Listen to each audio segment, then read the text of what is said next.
ఈరోజు ఈ పత్రికా సమావేశం యొక్క ముఖ్య ఉద్దేశం Telangana union of working journalist సంఘం ఆధ్వర్యంలో యూనియన్ రాష్ట్ర అధ్యక్షులు మాజీ మీడియా అకాడమీ చైర్మన్ అయినటువంటి అల్లం నారాయణ గారు, అదేవిధంగా నేను Askani Maruti Sagar TUWJ general secretary, మా ఎలక్ట్రానిక్ మీడియా సోదరుడు రమణ కుమార్ టెమ్జు జనరల్ సెక్రటరీ, అదేవిధంగా టీయూడబ్ల్యూజే కోశాధికారి యోగానంద్ గారు, అదేవిధంగా హైదరాబాద్ జిల్లా ఇన్ఛార్జ్ నవీన్ కుమార్ యారా, హైదరాబాద్ కోశాధికారి బాపురావు, సిరిసిల్ల జిల్లా అధ్యక్షుడు లాయక్ పాషా. ఇక్కడ మీ ముందు ఈరోజు ప్రధానంగా ఈ మీడియా సమావేశం నిర్వహించడానికి ఒకే ఒక్క కారణం, నిన్న జరిగినటువంటి కేబినెట్ సమావేశంలో మంత్రివర్గం ముఖ్యమంత్రి గారు ఒక నిర్ణయం తీసుకున్నారు. ప్రభుత్వ ఉద్యోగులు ఎంతో కాలంగా ఎదురు చూస్తున్నటువంటి ఈహెచ్ఎస్ ఎంప్లాయీ హెల్త్ స్కీమ్కి సంబంధించి విధి విధానాల రూపకల్పన కానీ వాటికి సంబంధించి ఒక అడుగు ముందుకేస్తున్నట్టు ఒక స్పష్టమైనటువంటి ప్రకటన రావడం జరిగింది. ప్రభుత్వ ఉద్యోగులు దాదాపు 7.14 లక్షల మంది ఉంటే వాళ్ళకు సంబంధించినటువంటి కుటుంబ సభ్యులు దాదాపు 24 లక్షల మందికి ఈ స్కీమ్ను వర్తించే విధంగా వాళ్ళు ఒక ప్రణాళికను సిద్ధం చేసినారు. సంతోషం, దాని విషయంలో కూడా మాకు ఎట్లాంటి అది లేదు.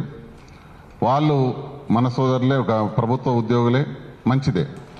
కానీ గతంలో జర్నలిస్టులకు ప్రభుత్వ ఉద్యోగులతో సమానంగా గత ప్రభుత్వం జర్నలిస్ట్ హెల్త్ స్కీమ్ ఈహెచ్ఎస్ లెక్కనే ఒక జేహెచ్ఎస్ తీసుకురావడం జరిగింది. అది 2015లో వచ్చినటువంటి జియో నెంబర్ 65 ద్వారా అది వచ్చినది.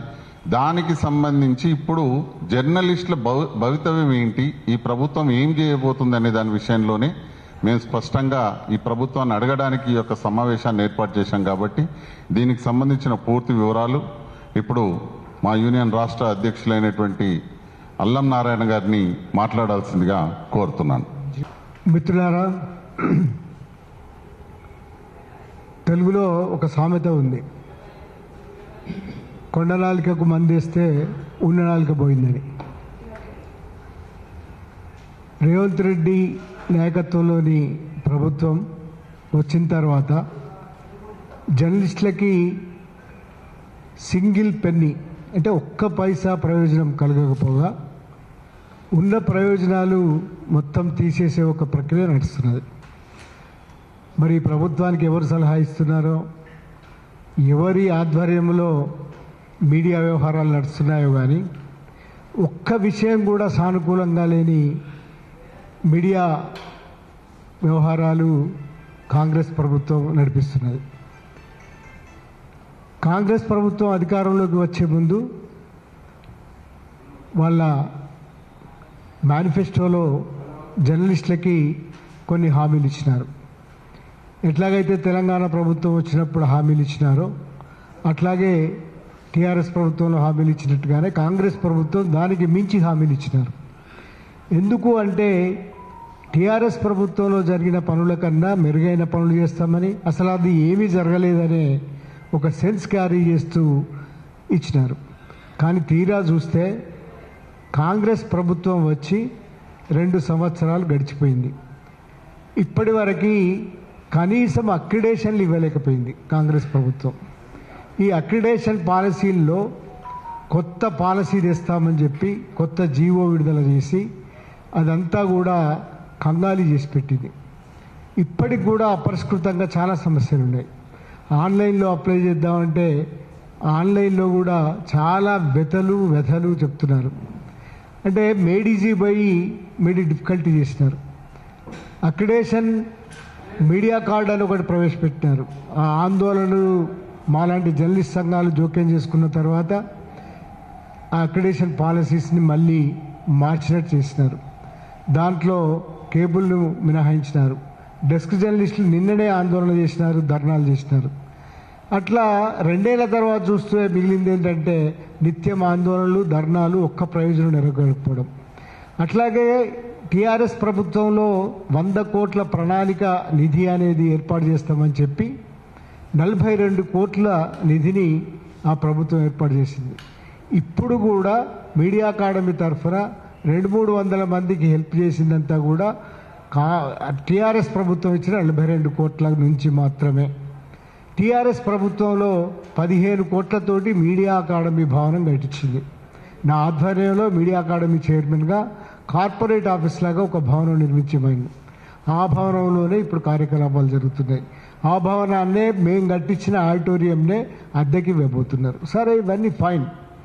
కానీ ఒక హెల్త్ టీఆర్ఎస్ ప్రభుత్వం వచ్చినప్పుడు, అంతకుముందు ఆయన ముఖ్యమంత్రి కాకముందే 10,000 మందితో Telangana union of working journalist ఏర్పడ్డప్పుడు టీజేఎఫ్ బహిరంగ సభలో, జనజాతరలో, కలం జాతరలో, జర్నలిస్ట్ జాతరలో సీఎం కేసీఆర్ కాకముందే, ఆయన సీఎం కాకముందే ప్రకటించిన అన్నీ అమలుపరిచినాడు.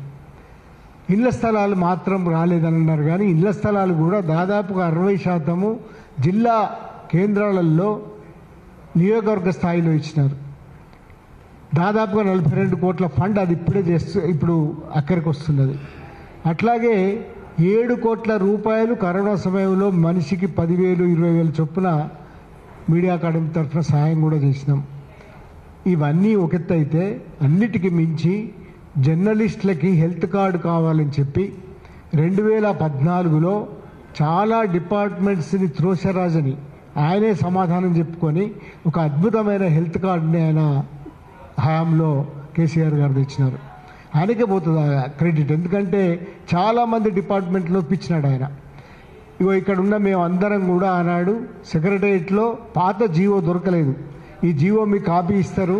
ఈ జీవోలో పాతవన్నీ వేసుంటాయి. ఆంధ్రప్రదేశ్లో ఏ జీవో ఉండే ఆ జీవో ప్రకారంగా ఎలాంటి మార్పులు చేయాలి, ఈ మార్పులన్నీ చేసి మేము దీన్నంతా తవ్వి తీసి Telangana union of working journalist తరఫున మేము ఆనాడు ఈ జీవో కాపీ చేతికి వచ్చినాడు సెక్రటరియట్ ముందర మేము ఇట్లా డ్యాన్సులు చేసినాం.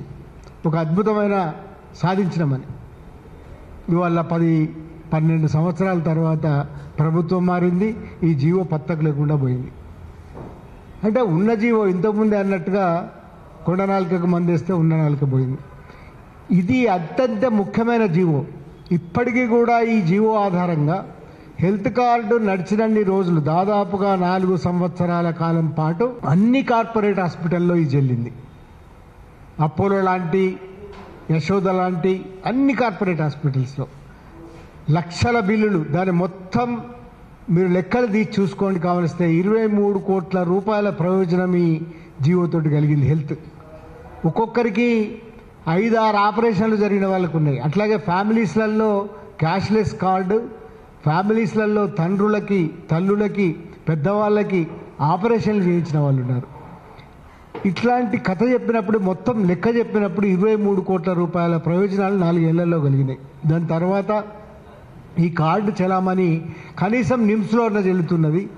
అట్లాగే జిల్లాలలో చాలా హాస్పిటల్స్ కూడా పెద్ద సర్జరీలు జరిగినప్పుడు దీన్ని ఇప్పటికి కూడా పరిగణలోకి తీసుకుంటున్నాయి. అంటే హెల్త్ కార్డు నడుస్తున్నది, కానీ కార్పొరేట్ హాస్పిటల్స్లో మాత్రమే నడవడం లేదు. ఇట్లాంటి స్థితిలో ఈ ఉన్నదాన్ని కూడా తీసుకున్నది. ఈ ప్లాన్ ఎట్లాంటిది? టీఆర్ఎస్ హయాంలోనే ఇప్పటికే ఒక డబ్బు, అంతకుముందు ఒక 900 రూపాయలు కడితే మన కంట్రిబ్యూషన్ ఉంటే ఒక హెల్త్ కార్డు ఉండేది. దాని బదులుగా అసలు మీరు ఒక కంట్రిబ్యూషన్ ఇవ్వడం ఏంది, మీకే మేము మేలు చేయాలి కదా అని చెప్పి ఉద్దేశం కొద్దీ ఉద్యోగులతో కలిపి ఈజీహెచ్, ఇదే రాజీవ్ ట్రస్ట్ ద్వారా, ఈజీహెచ్ ద్వారా ఉద్యోగులకు సరిసమానంగా మన కుటుంబ సభ్యులు మనకు కలిపి అది ఒక హెల్త్ కార్డుని అప్పుడు ప్రణాళిక చేసి జేహెచ్ఎస్. ఈ ప్రణాళిక ప్రకారంగా హెల్త్ కార్డు వచ్చింది. ఇప్పుడు ఉద్యోగులకి నిన్ననే ఒక ప్రకటన వచ్చి డిజిటల్ కార్డులు ఫ్యామిలీస్ తోటి కలిపి ఒక సంఖ్యను చెప్పి వీళ్ళందరికీ కూడా అనేక కార్పొరేట్ హాస్పిటల్స్ కావచ్చు, అట్లాగే దాదాపుగా 24 లక్షల మందికి కుటుంబాలతో కలిపి ఇప్పుడు కార్డును ప్రకటించినారు. ఇది కార్పొరేట్ హాస్పిటల్స్ బిల్లులు చెల్లించనందువల్ల గవర్నమెంట్లో దాదాపుగా 8 సంవత్సరాలు 9 సంవత్సరాల నుంచి, దాదాపుగా 6 సంవత్సరాల నుంచి మన కార్డులు కార్పొరేట్ హాస్పిటల్లో చెల్లడం లేదు. ఉద్యోగులకు చెల్లలేదు, వాళ్ళకి రీఎంబర్స్మెంట్ ఉండింది, మనకు లేదు. కానీ ఈ కార్డు ఇప్పుడు తీసిన తర్వాత మనల్ని ఉద్యోగుల నుంచి వేరుపరిచినారు. ఈ ఉద్యోగుల కార్డుని టీఆర్ఎస్ గవర్నమెంట్లోనే హరీష్ రావు గారు ఆరోగ్య మంత్రిగా ఉన్నప్పుడు ఒక ప్రతిపాదన ఇది వచ్చింది. అంటే కొన్ని డబ్బులు కంట్రిబ్యూట్ చేయడం ద్వారా ఒక ఉద్యోగుల హెల్త్ కార్డ్ అనేది ప్లాన్ చేద్దామనే కంట్రిబ్యూషన్ ద్వారా వస్తే మేము వాళ్ళని రిప్రజెంట్ చేసినాం. స్వయంగా అకాడమీ చైర్మన్గా నేను, క్రాంతి గారు ఎమ్మెల్యేగా వచ్చి మేము అందరం కలిసిపోయి, మన నాయకులు అందరం కలిసిపోయి వాళ్ళను రిప్రజెంట్ చేసినాం. మాకు వీళ్ళతో సంబంధం ఉన్నది కాబట్టి, వీళ్ళ హెల్త్ కార్డే మాకు హెల్త్ కార్డుగా ఉన్నది కాబట్టి, దయచేసి దీనికి కంట్రిబ్యూషన్ కనుక మీరు నిర్ణయిస్తే జర్నలిస్టులకు కూడా కంట్రిబ్యూషన్ ఇస్తాం. మీరు ఒకవేళ కంట్రిబ్యూషన్ ప్రాతిపదికగా నగదు రహిత హెల్త్ కార్డు ఇస్తే మేము కూడా దానికి కంట్రిబ్యూట్ చేస్తామని చెప్పి ఒప్పించి వచ్చినాం. అప్పుడు అది ఉద్యోగులది అట్లాగే పెండింగ్ అయిపోయింది. ఈ గవర్నమెంట్ వచ్చిన తర్వాత ఈ 2 ఏళ్ల కాలం పాటు కూడా పెండింగ్లో ఉన్నది. రీఎంబర్స్మెంట్ల కాడ చాలా ఇబ్బంది పడ్డారు ఉద్యోగులు. వాళ్ళకి ఇన్నాటికి వాళ్ళ కళ తీరింది. దానికి ఉద్యోగులందరికీ అభినందనలు. మాకు ఎలాంటి ఇబ్బంది లేదు. కానీ వాళ్ళతో పాటు ఉన్న మా కార్డు ఏమైంది? మీరు ఏమన్నా ప్రకటించలేకుండా మా కార్డు ఏమైందో చెప్పకుండా వాళ్ళకు ప్రకటించి మమ్మల్ని మినహాయిస్తే ఏమనుకోవాలి? మేము జర్నలిస్టులు ఉన్నారా లేదా? అసలు మీ దృష్టిలో జర్నలిస్టులు ఉన్నారా? అసలు సంక్షేమం చేస్తున్నారు కదా, ఉన్న సంక్షేమం తీసేస్తే కథ అయింది. అసలు మాకు హెల్త్ కార్డు ఏది? మా హెల్త్ కార్డు కనీసం ఇప్పుడన్నా నిమిషంలో వెళ్తున్నది. ఆ హెల్త్ కార్డు గురించి ఏమీ మాట్లాడకుండా మీరు ఒక నిర్ణయం తీసుకున్నారు. మా హెల్త్ కార్డు ఉద్యోగుల హెల్త్ కార్డు తోటి ముడిపడి ఉన్న హెల్త్ కార్డు. దీని మీద ఆల్ ఆఫ్ సడన్ మీరు ఉద్యోగులకు ప్రకటించి దాంతో పాటుగా ఉన్న జర్నలిస్టులకు ప్రకటించకపోతే ఇప్పుడు ఏమైనట్టు? అసలు ఉన్నది ఆ కాస్త కూడా తీసుకున్నారా? ఆ కాస్త సౌకర్యం కూడా తీసుకున్నారా? ఒక్క నయా పైసా సహాయం కూడా జర్నలిస్టులకు ఇప్పటివరకు చేయలేదు. ఒక్క రూపాయి నిధి కూడా విడుదల చేయలేదు. 2 ఏళ్ల కాలం గడిచిపోయింది. కానీ కబుర్లు చాలా పెద్దగా చెప్పినారు. ఆ జేఎన్జే సొసైటీ ద్వారా వచ్చిన భూములు, దాని మీద క్రాంతి పేరు ఉంటుంది. మేము ప్రయత్నం చేస్తే అది సుప్రీంకోర్టులో చాలా దూరం వచ్చిన తర్వాత ఆ పట్టాలను ఇచ్చినారు సుప్రీంకోర్టు. అవి కూడా రద్దు చేసింది. మీరు ఇచ్చిన భూములు ఏవి? 4th city ఎన్నడొస్తుంది? మీరు భూములు ఏడిస్తారు? అక్రిడేషన్ కార్డు ఇవ్వరు. హెల్త్ కార్డు ఉన్నది తీసేసినారు. ఉద్యోగులకు ఏమి ఇచ్చినారు? మాకు ఇవ్వలేదు. మూడో వైపు 4th సిటీలో ఇస్తా అంటున్నారు. ఇళ్ల స్థలాలు ఇవ్వలేదు ఇప్పటి వరకు. పోనీ అకాడమీకి అందరికీ సహాయం చేస్తున్నా, మరణించిన జర్నలిస్టుల కుటుంబాలను కాపాడుతున్నా పెన్షన్ పథకానికి ఒక్క రూపాయి ఇవ్వలేదు. అదే 42 కోట్ల మీద ఉన్నది. 15 కోట్లు పెట్టిన బిల్డింగ్ని ఇప్పుడు అద్దెకిచ్చి అకాడమీ నడిపించినట్టుగా తయారవుతున్నది. అసలు ఏమి చేసినారు మీరు? జర్నలిస్టులని ఇంత అన్యాయంగా ఎందుకు పక్కకు పెట్టినారు? అసలు మీకు ఎవరు సలహా ఇస్తున్నారు? అసలు మొత్తానికే సంక్షేమం అనేది మర్చిపోయినారా? జర్నలిస్టులను మర్చిపోయినారా? అసలు మేము గుర్తుకులేమా? ఉద్యోగులతో సమానంగా ఉన్న మా హెల్త్ కార్డుని ఏమైనా అనేది ప్రధానంగా ఇవాళ మీ ప్రశ్న అడగడానికి పెట్టినాం. ఇంకొక చిన్న విషయం ఉంది ఇక్కడ.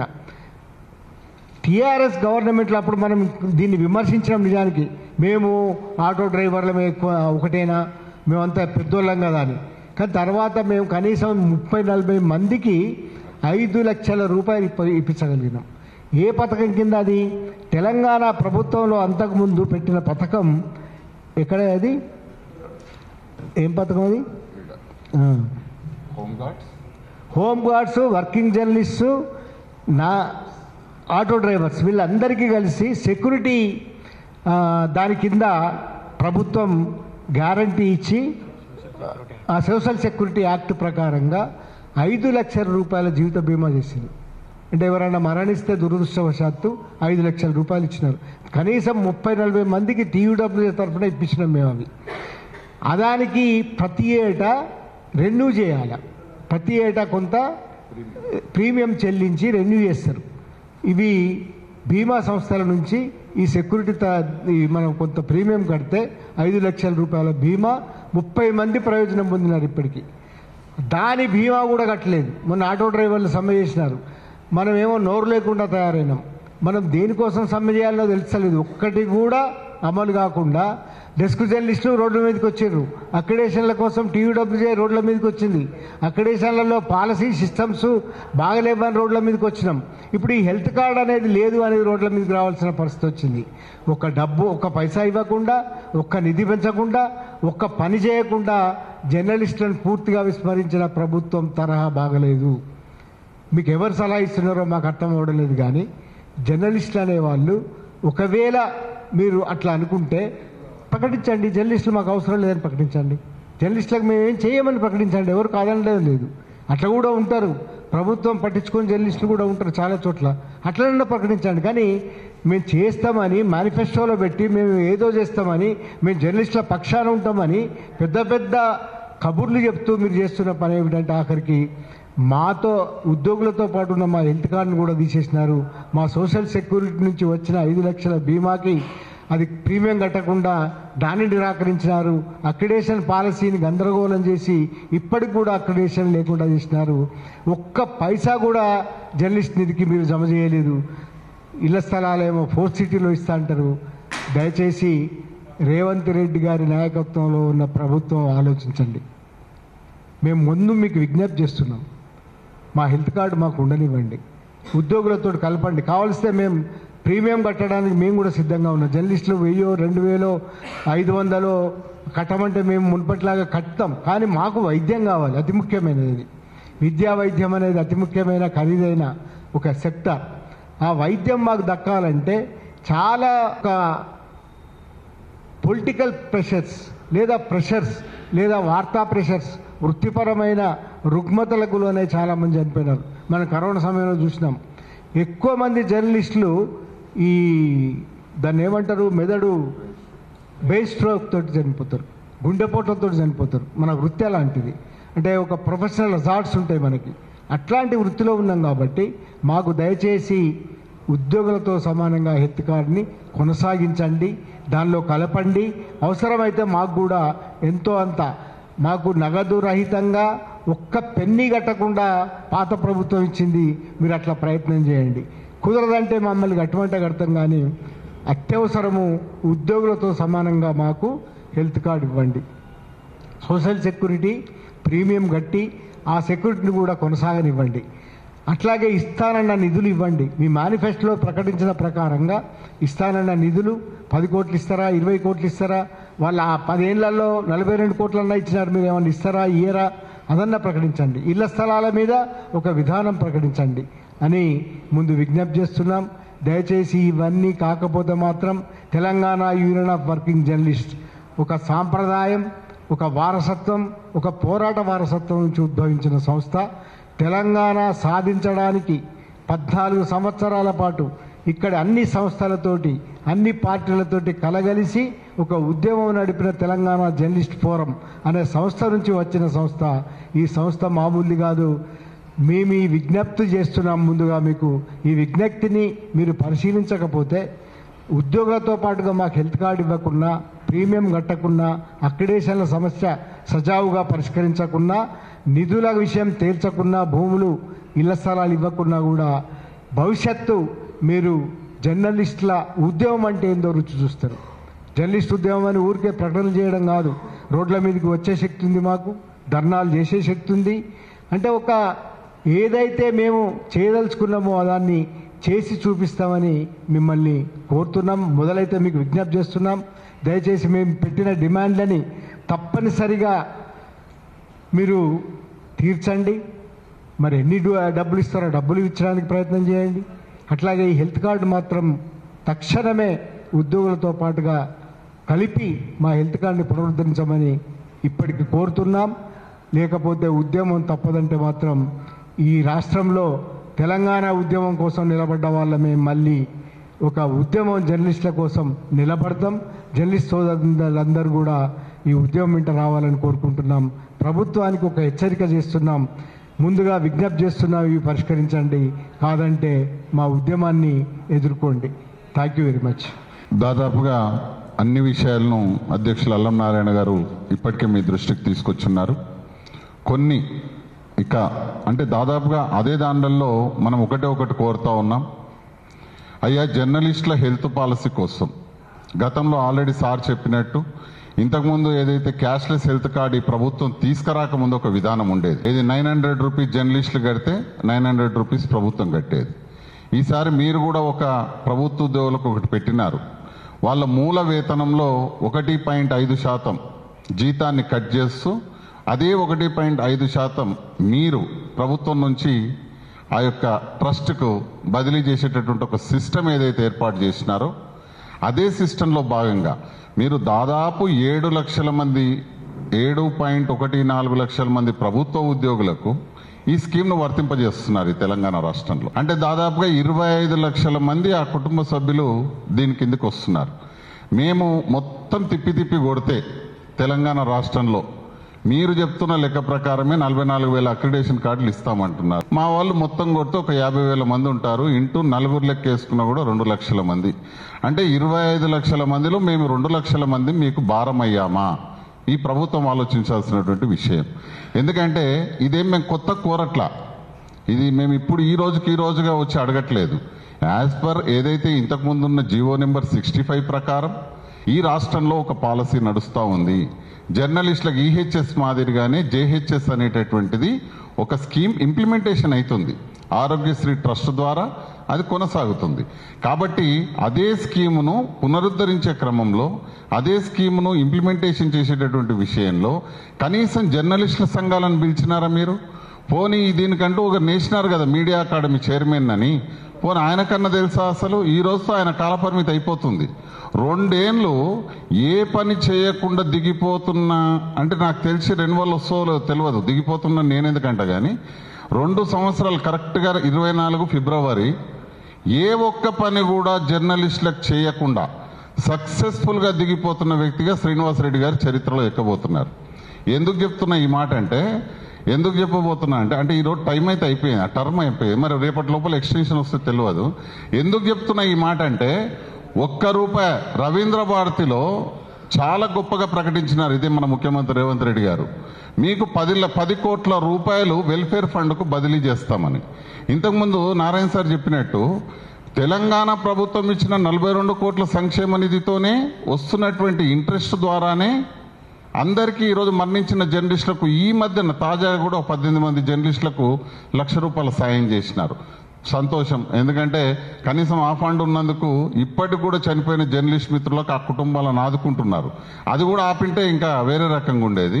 బట్ ఒకటి కోరుతా ఉన్నాను నేను ఆ మీడియా అకాడమీ చైర్మన్ గారిని, ₹1 నిధి లేకపోతేవి, ఒక్క అక్రిడేషన్ కార్డు ఇప్పియకపోతేవి, మళ్ళీ ఈ రోజు 29వ తారీఖు కూడా మళ్ళీ స్టిక్కర్ పడుతుంది. అంటే మార్చికు పోతుంది, మార్చి 31 దాకా కూడా మళ్ళా స్టిక్కర్ పడబోతుంది.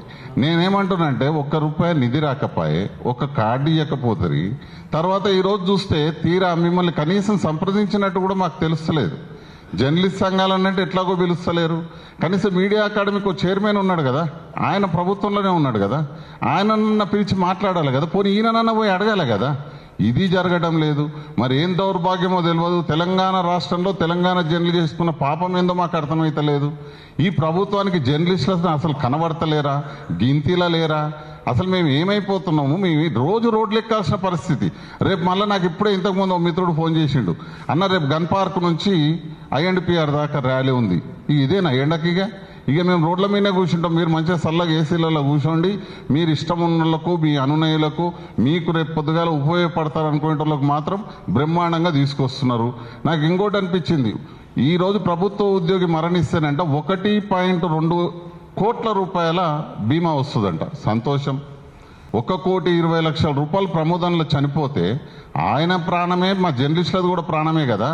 అయ్యా నువ్వు 5 లక్షల బీమా వచ్చేదానికే ప్రీమియం కడతలేవు. ఈరోజు ప్రభుత్వ ఉద్యోగులకు 1,20,00,000 రూపాయల ప్రమాద బీమా వచ్చేటట్టు వర్తించే విధంగా స్కీమును తీసుకొస్తున్నాడు. సాధారణ మరణం సంభవిస్తే కూడా 10 లక్షల రూపాయలు బీమా వచ్చేటట్టు ప్రీమియం చెల్లిస్తుంది ప్రభుత్వం. చలో ఉద్యోగులను మంచిగా చేసుకోవాలనుకుంటున్నారు, మంచిదే. వాళ్ళకి ఈ రకంగా తాయిలాలు ప్రకటిస్తూ ఉన్నారు, సంతోషమే. కానీ జర్నలిస్టులు ఏం పాపం చేసిండ్రు? కనీసం ఆటో డ్రైవర్లు, హోంగార్డులతో ఈక్వల్గా ఉన్నదానికి కూడా మీరు ప్రీమియం ఎందుకు చెల్లించడం లేదనేది మా సూటి ప్రశ్న. దీనిపైన ప్రభుత్వం ఉన్నటువంటి పాలకులు స్పందించాలి. మేమేమి ఎక్కువ లేము, మా కుటుంబ సభ్యులు ఏమి ఎక్కువ లేరు, మా దాంట్లో జీతభత్యాలు ఉండవు మా జర్నలిస్టులకు. వాస్తవానికి చూస్తే ఈ 40,000 మందిలో ఒక 5,000 మంది స్టాఫర్స్ అట్లాంటి వాళ్ళు ఉంటారు. మిగతా 35,000 గ్రామీణ ప్రాంత విలేకరులు ఉంటారు. వీళ్ళకందరికి జీతభత్యాలు ఉండవు.